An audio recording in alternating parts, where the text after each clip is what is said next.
Hello, இன்றைக்கி நான் உங்கள் கூட ஷேர் பண்ணிக்கிறதுக்கு எடுத்துகிட்டு வந்திருக்க ரெசிபி வந்து ரொம்ப க்ரீமியான பன்னீர் பட்டர் மசாலா. இந்த ரெசிபி வந்து ரெஸ்டாரண்ட்டில் இப்போ சாப்பிட்ற மாதிரி அதே டேஸ்ட்டுக்கு நம்ம கொண்டு வர முடியும். அதை இப்போ எப்படி பண்ணுறதுன்னு சொல்லி பார்க்கலாம். இதுக்கு தேவையான பொருட்கள் வந்து வெங்காயம், தக்காளி, இஞ்சி பூண்டு, குடைமிளகாய், கொத்தமல்லி இலைகள். வெங்காயத்தை வந்து க்யூப் ஷேப்பில் கொஞ்சம் கட் பண்ணி எடுத்துக்கோங்க. இது கூடவே வந்து மிளகாய்த்தூள், மல்லித்தூள், உப்பு, சர்க்கரை, இது கூடவே வந்து கரம் மசாலா, கஸ்தூரி மேத்தி, கொஞ்சம் பட்டர். நான் வெறும் பட்டர் மட்டும் இல்லாமல் இது கூட ஆயிலும் சேர்த்து பண்ண போகிறேன். இது கூடவே பன்னீர், பட்டை, கிராம்பு, ஏலக்காய். க்ரீம் இருந்தால் எடுத்துக்கலாம், இல்லாட்டி உங்ககிட்ட பால் இருந்தால் கூட கொஞ்சம் திக்கான பாலாக எடுத்துக்கணும்.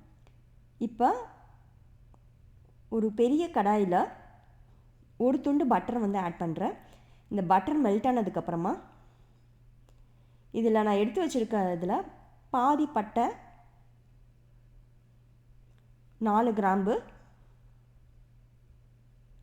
ஒரு 2 ஏலக்காய் இதெல்லாம் சேர்த்துக்கிறேன். இது கூடவே வந்து ஒரு பிரியாணிலையும் ஆட் பண்ணிக்கிறேன். இப்போ நான் கட் பண்ணி வச்சுருந்த ஆனியன் எல்லாமே வந்து இதில் சேர்த்து இந்த பட்டர்லேயே வந்து நல்லா வதக்கி எடுத்துக்கிறேன். இதோட கலர் வந்து நல்லா ப்ரௌன் கலரில் வரணும். இதெல்லாம் அரைச்சி தான் எடுக்க போகிறோம், அதனால் கொஞ்சம் பெரிய சைஸாக இருந்தால் கூட ஓகே.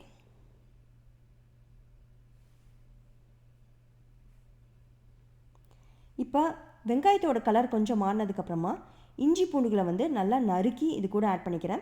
அப்போ தான் அரைக்கும் போது நல்லா நைஸாக அரைப்படும். இப்போ இஞ்சி பூண்டு சேர்த்ததுக்கப்புறமா தக்காளியை வந்து அது கூட ஆட் பண்ணிக்கிறேன். இப்போ இந்த வெங்காயம், தக்காளி, இஞ்சி பூண்டு இதெல்லாம் வந்து தக்காளி சாஃப்ட் ஆகிற வரைக்கும் நல்லா வதக்கி எடுக்கணும். தேவைப்பட்டால் மூடி போட்டு வேக வச்சுக்கோங்க.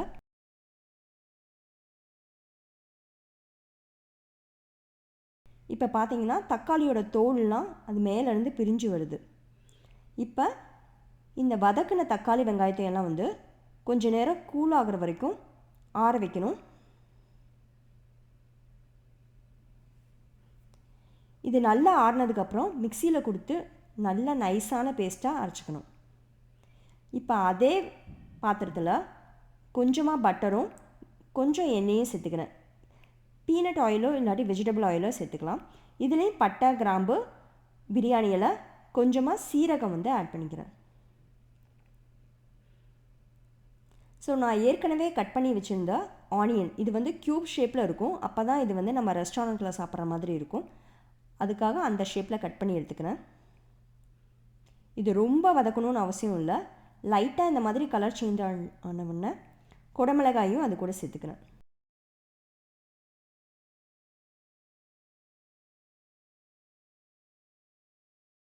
இப்போ இது ரெண்டும் கலர் சேஞ்ச் ஆயிடுச்சு. இப்போ இந்த பட்டர் எண்ணெயிலே வந்து மிளகாய்த்தூளை வந்து சேர்த்துக்கிறேன். கொத்தமல்லி தூளையும் சேர்த்துக்கிறேன். மிளகாய்த்தூள் வந்து காஷ்மீரி மிளகாய்த்தூளாக இருந்துச்சுன்னா பார்க்குறதுக்கு ரொம்ப கலர்ஃபுல்லாக இருக்கும். இப்போ இது கூடவே வந்து கரம் மசாலா தூளையும் இது கூட ஆட் பண்ணிக்கிறேன். இப்போ இதை கருக விடக்கூடாது. கொஞ்சமாக இந்த மாதிரி பட்டர்லேயே வதக்கினதுக்கப்புறமா ஒரு ஸ்ட்ரெயினர் வச்சுட்டு ஏற்கனவே அரைச்சி வச்சுருந்த வெங்காயம் தக்காளி பேஸ்ட்டை வந்து இந்த மாதிரி ஃபில்டர் பண்ணி எடுத்துக்கிறேன். இந்த மிச்சம் இருக்கிற இதெல்லாம் வந்து இதில் ஆட் பண்ணாதீங்க. இதை ஆட் பண்ணிங்க அப்படின்னா உங்களுக்கு அந்த க்ரீமியாக வராது. இப்போ இந்த வெங்காயம் தக்காளி இந்த பட்டர் மிளகாய் தூளோடு நல்லா மிக்ஸ் ஆகணும். இந்த டைமில் இதுக்கு தேவையான அளவு உப்பு வந்து ஆட் பண்ணிக்கிறேன்.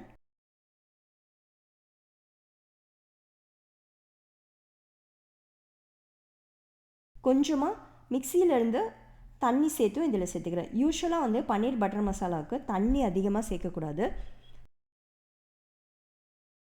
ஸோ அந்த மசாலாவை மிக்ஸ் பண்ண தண்ணி மட்டும்தான் கொஞ்சமாக ஆட் பண்ணியிருக்கேன்.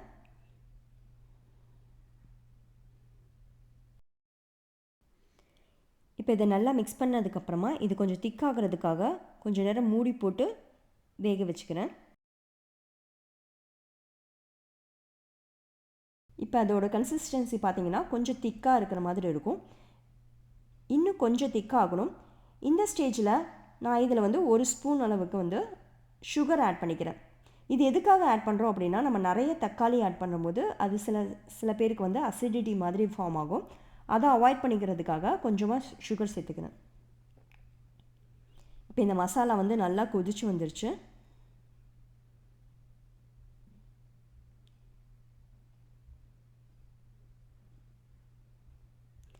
நான் இங்கே வந்து க்ரீம் யூஸ் பண்ணல. க்ரீமுக்கு பதிலாக ஹோல் மில்க் தான் யூஸ் பண்ணுறேன். பால் யூஸ் பண்ணிங்க அப்படின்னா யூஸ்வலாக வந்து அதை காய வச்சு ஆற வைக்கணும்னு அவசியம் இல்லை. இங்கேலாம் வந்து டேரெக்டாகவே அந்த பாலை வந்து யூஸ் பண்ணலாம். பாலை வந்து இந்த டைமில் ஆட் பண்ணிக்கிறேன். இதுவே நீங்கள் க்ரீம் ஆட் பண்ண போகிறீங்க அப்படின்னா நீங்கள் பன்னீர்லாம் ஆட் பண்ணிவிட்டு லாஸ்ட்டாக வந்து க்ரீம் ஆட் பண்ணால் போதும். பாலுங்கிறனால நான் கொஞ்சம் முன்னாடியே ஆட் பண்ணிக்கிறேன். இப்போ இந்த பன்னீரெல்லாம் இதில் ஆட் பண்ணி இந்த மசாலாவில் அது மிக்ஸ் ஆகிற வரைக்கும் கொஞ்சம் நேரம் வேக வைக்கிறேன்.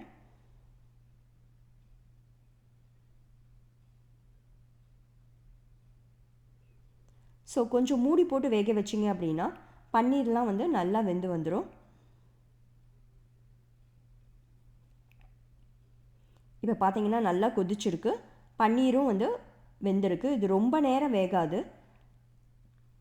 கடைசியாக வந்து கசூரி மேத்தியும் வந்து இதில் ஆட் பண்ணுறேன்.